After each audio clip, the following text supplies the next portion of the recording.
আমার লোভ লালসা একটাই, পটুয়াখালী এক আসনের দুমকি মির্জাগম পটুয়াখালীর আসনের জনগণের হাসি দেখতে চাই।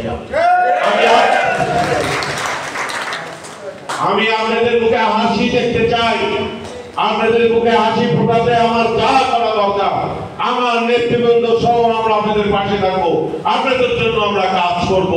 কিন্তু আপনাদের একটা কথা দিতে হবে, সেদিনকে কিন্তু আপনারা কথা দিয়েছেন আমার নেতা তারেক সাহেবকে, সে কিন্তু 1 ঘন্টা বক্তৃতা দিয়েছে আপনাদের সামনে, বহুবার আপনাদের হাত উঠিয়েছেন। আমরা যেমন 1511 ভোটের ভিতরে বাড়ি বাড়ি এই নেতারা গিয়েছি, গিয়ে ভোট প্রার্থনা করেছে। কিভাবে আমরা কোনোদিন শুনি নাই যে সমস্ত কাউন্সিলর নিয়ে ভোট হবে। এখানে সাবজেক্ট কমিটির যারা সুপারভাইজার 5-7 সত্তর মধ্যে ভোট হওয়ার কথা, সেখানে হয়েছে 1511 ভোট। এই ভোটের অধিকার কে দিয়েছে আপনাদের? আপনাদের বাড়ি বাড়ি ভোটার কেন ক্যান্ডিডেট গিয়েছে? তারেক রহমানের জন্য ভোট প্রার্থনা করতে। এর চেয়ে আপনারা আর কি চান? এই তারেক রহমানের কাছে, দলের কাছে বড় পাওনা আমরা ভোটাধিকার দিয়ে আপনাদেরকে নির্বাচিত করতে বলেছে নেতা, আপনারা ভোট দিয়ে নির্বাচিত করেছেন নেতা। কোন নেতা কিন্তু নেতা নির্বাচিত করে নাই, আপনারা কর্মীরা ভোট দিয়ে নেতা নির্বাচন করেছেন। তাই আপনারা হয়েছেন বড় নেতা, আপনাদেরকে আমি স্যালুট।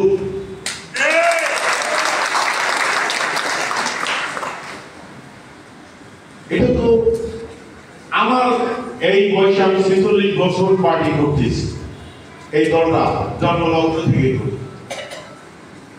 আমি কোনোদিন দেখি না এরকম সময়। আমি আওয়ামী লীগ যে এত কাউন্সিল করছে বা ই করছে, আমিও দেখি তারা এত দলে নির্ভেজা নিঃশব্দ, একটা কথা হয় না। এরকম সম্মেলন কিন্তু বাংলাদেশে আর কেউ করতে পারে কিনা আমার সন্দেহ।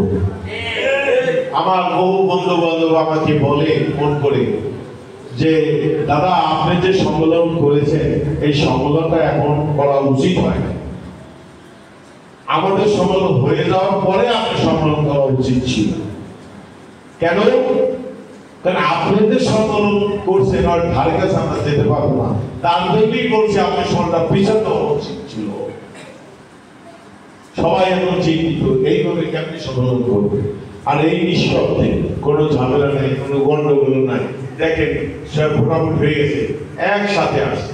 আর পটুয়াখালী জেলা বিএনপির যে সব নেতৃবৃন্দ আপনাদের সামনে বসে আছে, এত সুন্দর নেতা, এক ঝাঁক নেতা অন্য কোন জেলায় আপনারা পাবেন না। নিঃস্বার্থভাবে যারা কাজ করে আপনাদের পাশে, আমি মনে করি পটুয়াখালী